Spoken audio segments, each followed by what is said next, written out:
Сәлем жақсыларым, қалайсыздар? Сіздерге осындай жұп-жұмсақ бауырсақтың рецептін көрсететін боламын. 3-4 күнге дейін қатып қалмайды.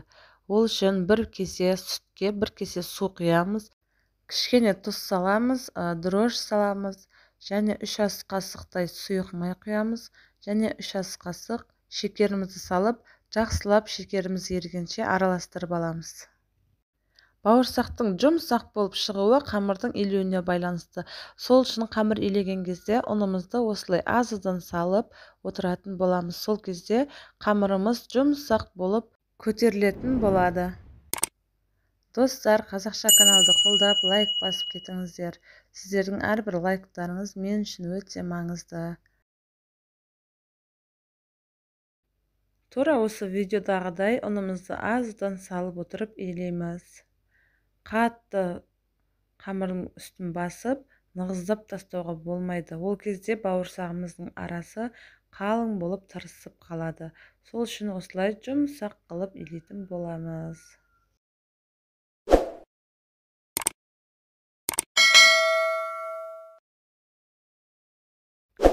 Міне біздің қамырымыз болып қалды. Енді жылы жерге бетін пленкамен жауып, жылы жерге қойып қоямыз. Қамырымыз көтерілгенше сол аралықта чақчағымыздың қамырын илейтін боламыз. Чақчағымызға 4 жұмыртқаны саламыз.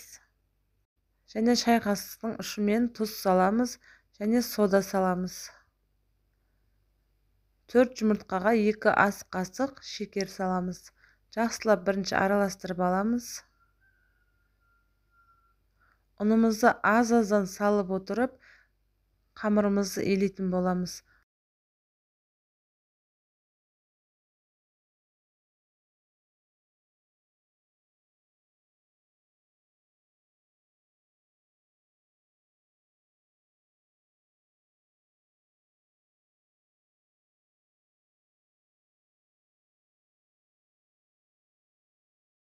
Бауырсағымыз бен чақчағымызды бірге пісіріп алатын боламыз.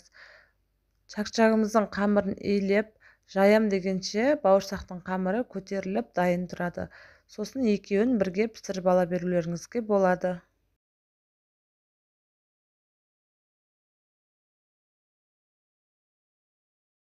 Қамырымызды 15 минут демалдырып, қамырымызды осылай жаямыз. Қатты жұқа емес, қатты қалың емес қылып. Міне бауырсағымыздың қамыры көтерілген, қатты ашудың керегі жоқ, сәл көтерілсе болды.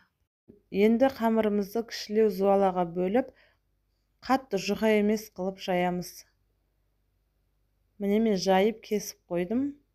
Чақчағымызды кесіп қойдым, енді пісіріп аламыз. Қызып тұрған майымызға бірінші бауырсағымызды пісіріп аламыз. Екі бетін кезек-кезек аударып пісіріп аламыз. Бауырсақтарыңыз жұп-жұмсақ болып піседі.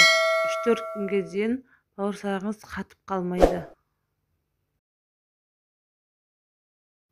Тура осы рецептпен осылай қамырымызды илеп бауырсақ пісірсеңіздер, қонақтарыңыз риза болады.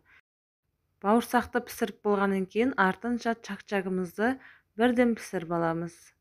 Міне чақчағымыз да дайын. Қытырлақ, әдемі болып піседі. Бетіне молоко сепсеңіздер болады. Болмаса сахарный пудра сепсеңіздер де болады. Өз қалауларыңыз бойынша.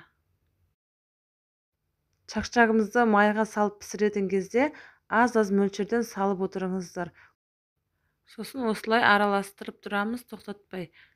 Екі беті бірдей болып піседі.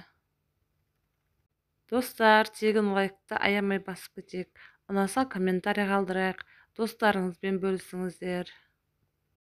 Осылай қонақ шақырған кезде бауырсағымыз бен чақчағымызды бірден пісіріп аламыз. Бір оқпен екі қоян атқандай. Әрі уақытыңызды үнемдейсіз. Міне біздің дастарханымыз дайын. Бауырсағымыз жұп-жұмсақ міне. Рамазан айында ниет етіп ұстаған оразаларыңыз қабыл болсын. Менің каналымда самсаның, пирогтардың барлығының рецепттері бар. Барлығын көріп шықсаңыздар болады. Қазақша каналды қолдап кетіңіздер. Алдын ала рахмет.